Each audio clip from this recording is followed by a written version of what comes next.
Bien, buenos días, muchas gracias por la invitación. Quiero agradecer a Cecilia Hidalgo, quien hizo una excelente presentación destacando un poco cuáles son los desafíos futuros de la neurociencia. Y hoy voy a hablar de una de las ciencias relacionadas con la neurociencia que tiene bastante poco tiempo de desarrollo, menos de 10 años. Y esta ciencia es la llamada neuroeconomía. Todos los días, desde que nos levantamos hasta la noche, nos vemos enfrentados a tomar decisiones, ¿cierto? Decisiones sobre, bueno, va a llover, me llevo paraguas o no llevo paraguas, o qué voy a tomar para el desayuno. Un rico plato lleno de grasas que me van a dar un enorme placer, o quizás un plato más soso pero más saludable, o decisiones más complejas, como ¿por quién tengo que votar? ¿Por Jimena Rincón o Claudio Rego? De manera que este estudio de tratar de entender las decisiones es un componente importante de la economía. La economía por muchos años ha tratado de explicar el comportamiento humano para elaborar modelos económicos, y que normalmente para integrarse en estos modelos requieren tener una idea acabada de cómo se toman decisiones, ¿cierto?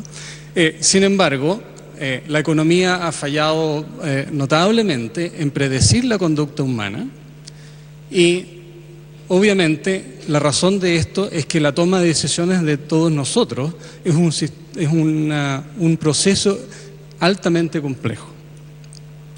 La psicología ya ha explicado por qué, de alguna manera.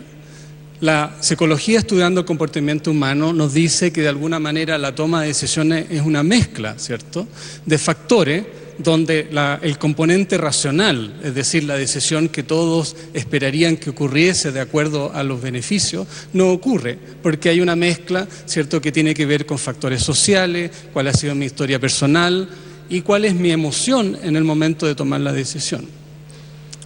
Sin embargo, la psicología no ha tenido acceso a los mecanismos que ocurren en el cerebro, que son los que dan cuenta de esta conducta. Y la neurociencia, entre otras cosas, justamente busca entender cuáles son los mecanismos de la conducta. El responsable de las decisiones es efectivamente, como ustedes sospechan, el cerebro humano. Y el cerebro humano es la fuente de la gran mayoría de nuestras conductas, como se muestra aquí una cita de Hipócrates. Él decía que los hombres deben saber que desde el cerebro, y solamente del cerebro, surgen nuestros placeres, alegría, risas y bromas, así como nuestras penas, dolores, penas y lágrimas, y decisiones, ¿cierto? De manera que entender la toma de decisiones, entender los mecanismos, ayudaría entonces de alguna manera a dilucidar algunos de estos problemas. La neuroeconomía es un híbrido, ¿cierto?, entre la economía y la neurociencia, donde se busca principalmente explicar cómo se toman decisiones en un proceso donde hay varias alternativas, elegir el curso de acción óptimo, y por lo tanto estudia el comportamiento económico, pero desde el punto de vista o con la inclusión de información que puede ser obtenido desde la neurociencia. Y voy a mostrar algunos ejemplos aquí nomás para ilustrar esto.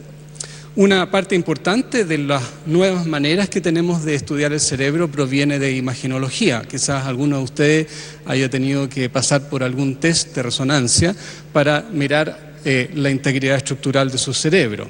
Y eso es lo que se ve aquí en estas fotografías, cortes del cerebro donde se pueden ver la estructura interna. Pero esta misma técnica permite también examinar cómo fluye la sangre en distintas partes del cerebro, y por lo tanto cuando sujetos están haciendo alguna tarea se puede ver dónde llega más sangre y se presume que ese lugar está más involucrado en la tarea que uno examina.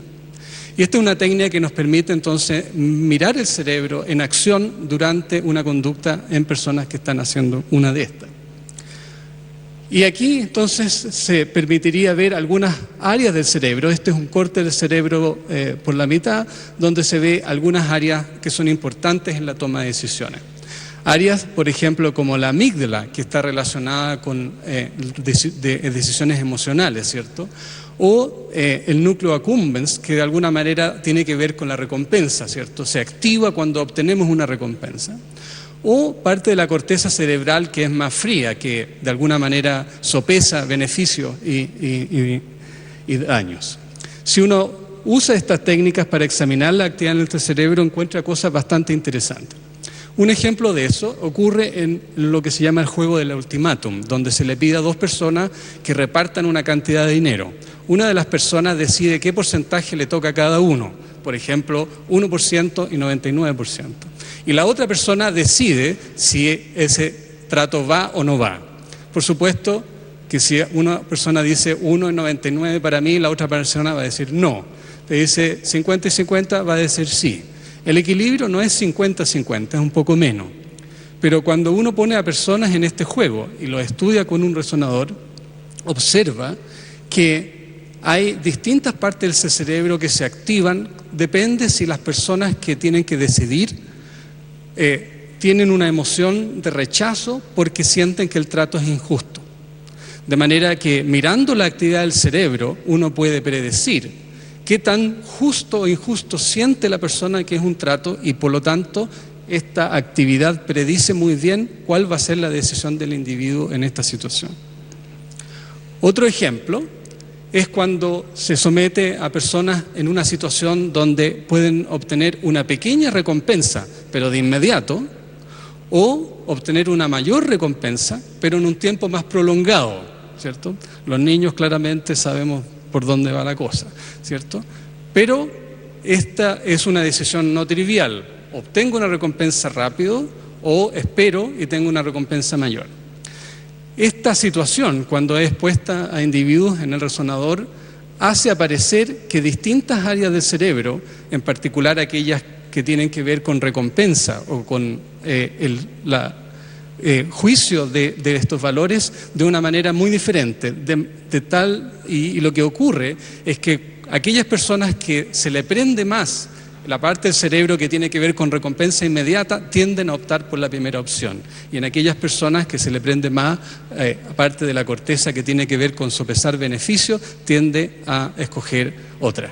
De manera que hay una ventana directa al cerebro que permite de alguna manera evaluar qué partes del cerebro y qué componentes de la toma de decisiones está operando frente a distintas circunstancias. Aparte de usar el resonador, hay otras maneras de mirar e investigar la conducta humana, y esto es algo que está ocurriendo en nuestros laboratorios. Lo que ven ustedes aquí es una persona enfrentada a un monitor donde se le presentan fotografías o páginas web, y aquí hay una máquina que es capaz de mirar el ojo. Por lo tanto, esta máquina en todo momento puede distinguir dónde ustedes están mirando en una imagen o en una página web y obtener información instantánea de los lugares que ustedes están obteniendo información. Y además de eso, estos sistemas permiten registrar la pupila. Y ustedes saben que la pupila se abre o se cierra con la luz, pero también se abre y se cierra con cambios emocionales. Si ustedes, por ejemplo, se enfrentan con una fotografía negativa, por ejemplo, ustedes tienen un cambio, mide el diámetro de la pupila, un aumento del diámetro pupilar, pero si ven fotografías emocionalmente positivas o neutras, son servilletas, el cambio es mucho menor, ¿ya? De manera que uno en principio podría estudiar la conducta, ¿cierto?, de la toma de decisiones de una persona, explorando qué es lo que ven en una página web. Esta es la página web del Senado, esta es una simulación de lo que una persona haría mirando esto, y además cuando mira en cada lugar podemos mirar la pupila y ver si a esa persona le gustó o no le gustó lo que vio. De manera que estas herramientas permiten de alguna manera estudiar y entender la conducta e integrarla posteriormente a modelos económicos. Finalmente voy a introducir una disciplina nueva, y esto tiene menos de 2 años, que ha nacido de la neuroeconomía, y es el neuromarketing. Y aquí la idea es utilizar este conocimiento para predecir la conducta de consumidores directamente.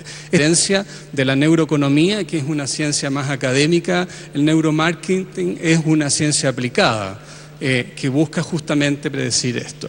Y un ejemplo de esto, lo voy a mostrar acá, y que de hecho hizo la portada de la revista Forbes, porque con estudios de imagenología, como los que le mostré, un grupo fue capaz de predecir con certeza la preferencia entre la Coca-Cola y la Pepsi-Cola de sujetos expuestos a esta máquina.